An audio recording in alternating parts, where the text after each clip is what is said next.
Final Fantasy XV spent 10 years in development.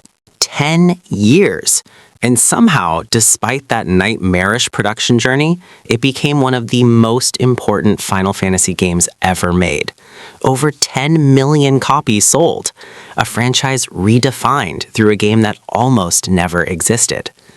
We're in 2026 now, and here's what's insane. The community is still discovering things about this game. The Royal Edition community still has active speedrunners. People still argue about whether the ending is genius or broken. The game that nearly destroyed Square Enix's confidence became their comeback story. Today, I'm breaking down Final Fantasy XV, the game that proved sometimes the most troubled productions create the most interesting results. The final story of Final Fantasy XV is about growing up, literally. Noctis begins as a 19-year-old prince leaving home for his arranged marriage to Lunafreya. The plan is simple: consummate the marriage, cement a peace treaty, save his kingdom. Then Niflheim attacks. His father dies. The crystal is stolen. Lunafreya is presumed dead, and Noctis is forced into his destiny as the chosen king. A mythical figure prophesied to save the world from the Star Scourge, an eternal plague that transforms living things into demons. What's brilliant is that the story isn't about Noctis being special because he's chosen. It's about him becoming special through circumstance and friendship. The theme throughout is bonds, the relationships between Noctis and his three companions. Gladiolus is his shield and protector. Ignis is his strategist and mentor. Prompto is his best friend, keeping morale up. They're not sidekicks, they're the core of the story. The game trusts you to piece together a complex narrative through cutscenes, optional conversations, and a companion app called King's Tale. Some players found this frustrating. Others found it mature and respectful of their intelligence. The story isn't complete within the game itself.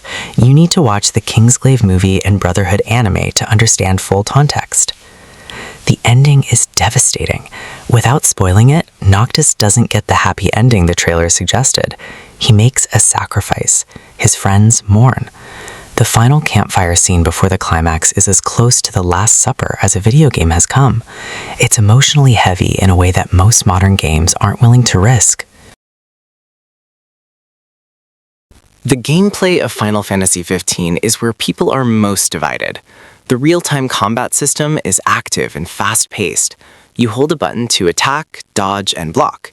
You can equip multiple weapons and switch between them mid-combat. Noctis can use magic, elemental spells you craft from ingredients, and call upon supernatural creatures called astrals. What impresses me is the accessibility. Unlike typical action RPGs that punish you for mistiming, Final Fantasy XV lets you play at your own pace. Holding defend makes Noctis automatically dodge and parry.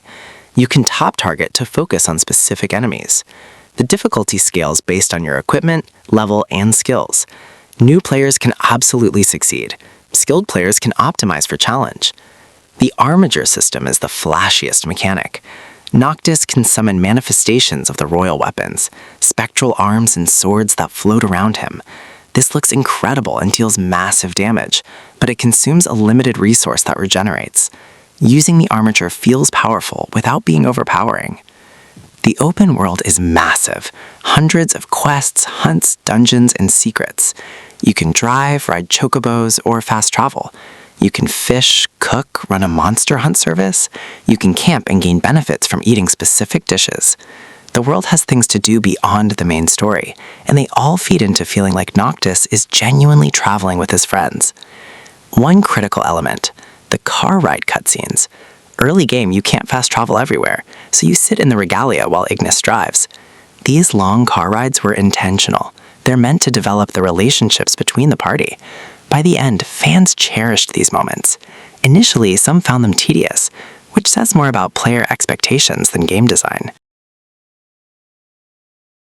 The base game had problems. Chapter 9 onwards felt rushed. The story became linear. Cutscenes felt like placeholder quality. The ending felt abrupt. Critics noted these issues. Some reviews dropped points specifically for the back half story pacing. Then came the Royal Edition in 2019. It wasn't a patch, it was a fundamental reimagining of chapters 9 to 15. New cutscenes, rebalanced difficulty, expanded boss fights, new gameplay mechanics. Episodic DLC that expanded character stories got incorporated into the main narrative. It transformed the back half from weak to genuinely excellent. The Royal Edition also added the Ring of the Lucia fully integrated into gameplay. Previously, it was story only. Now you could use it in combat, making it a legitimate strategic option. New weapons, new magic types, new abilities. The level cap increased. Post-game content expanded. This raises an interesting question. Is the base game or Royal Edition the real Final Fantasy XV? By 2026, the Royal Edition is what most people play. It's on PlayStation Plus, it's on Game Pass. The base game is nearly forgotten. This is fine. The Royal Edition is the definitive experience. But it does underscore that the game's initial release was genuinely unfinished, which is fair criticism of Square Enix's development process. The open world of Eos is beautiful. You start in the relatively small Crown City area, but quickly access massive landscapes. Lucis Pauper is vibrant and colorful, despite the ominous war backdrop.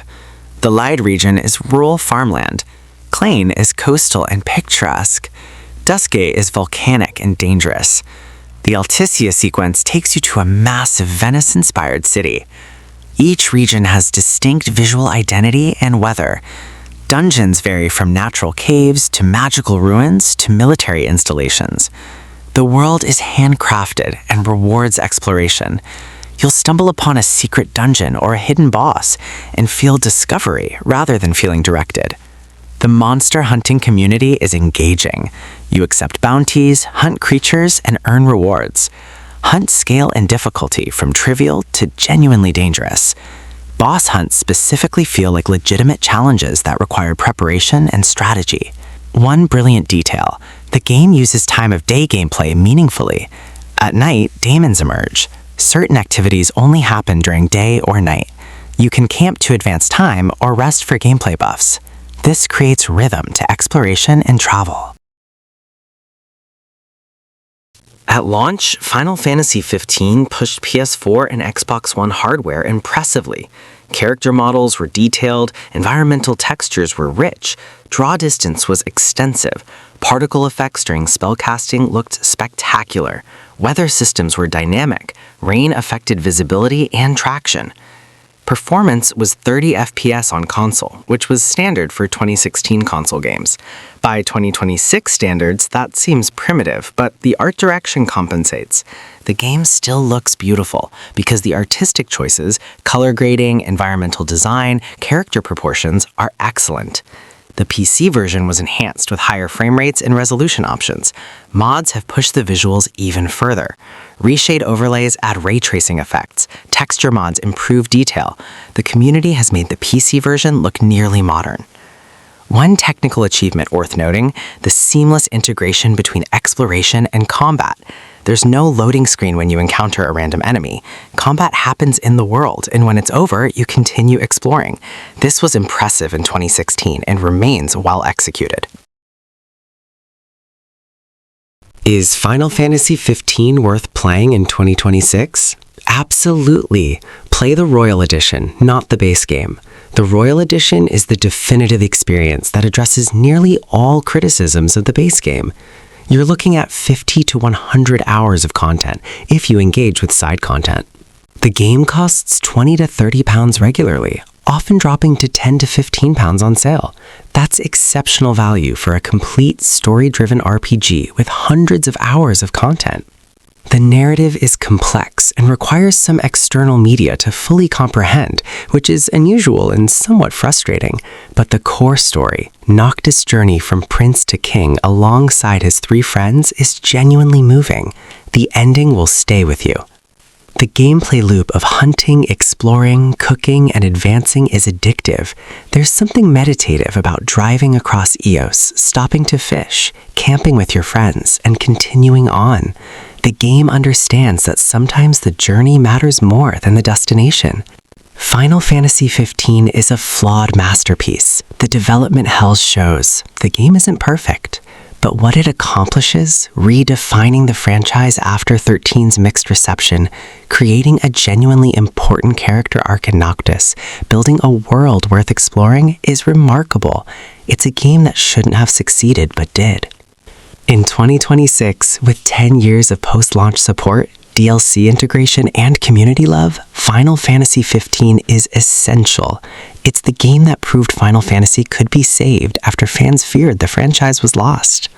Thanks for watching. If you're planning to experience Noctis' journey, let me know in the comments which part of the story you're most interested in. The road trip, the relationship dynamics, or the darker themes about destiny and sacrifice.